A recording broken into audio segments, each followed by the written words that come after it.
Hello and welcome to another daily devotion from Hope Lutheran Church. Today we are in Genesis chapter 31, once again, picking it up at verse 33. So Laban went into Jacob's tent and into Leah's tent and into the tent of the two female servants, but he did not find them. And he went out of Leah's tent and entered Rachel's. Now Rachel had taken the household gods and put them in the camel's saddle and sat on them. Laban felt all about the tent, but did not find them. And she said to her father, "Let not my lord be angry that I cannot rise before you, for the way of women is upon me." So he searched, but did not find the household gods.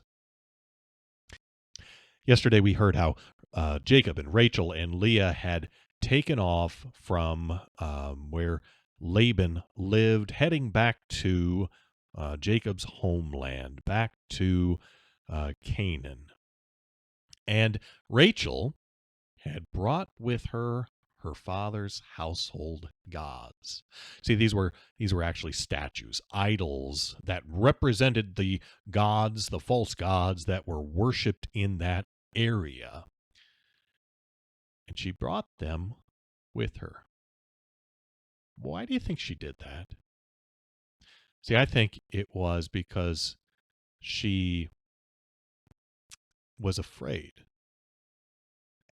This was leaving behind everything, leaving behind her father, leaving behind the place that she had always lived, and it was now going forward to a new place with her husband, and everything was going to be different.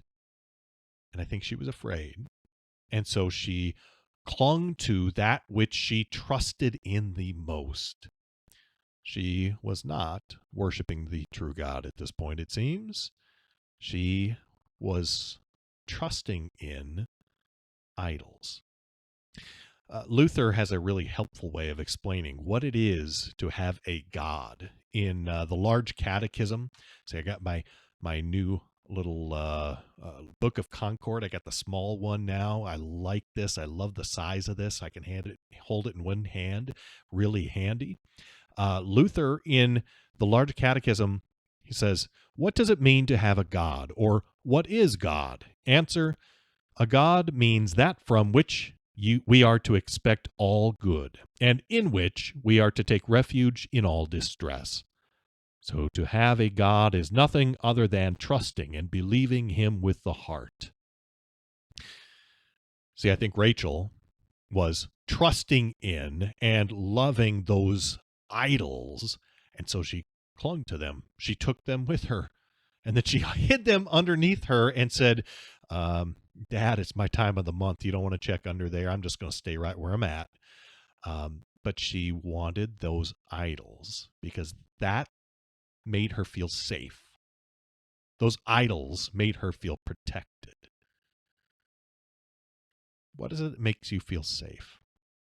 What is it that makes you feel protected? What is it that you trust and love most of all? See, idolatry is really subtle. We tend to think of idolatry as, well, I'm not going to bow down and worship this little statue and worship that thing or worship some other god, so I'm not guilty of idolatry. Well, the reality is anything that we fear, love, or trust in more than God has become an idol for us.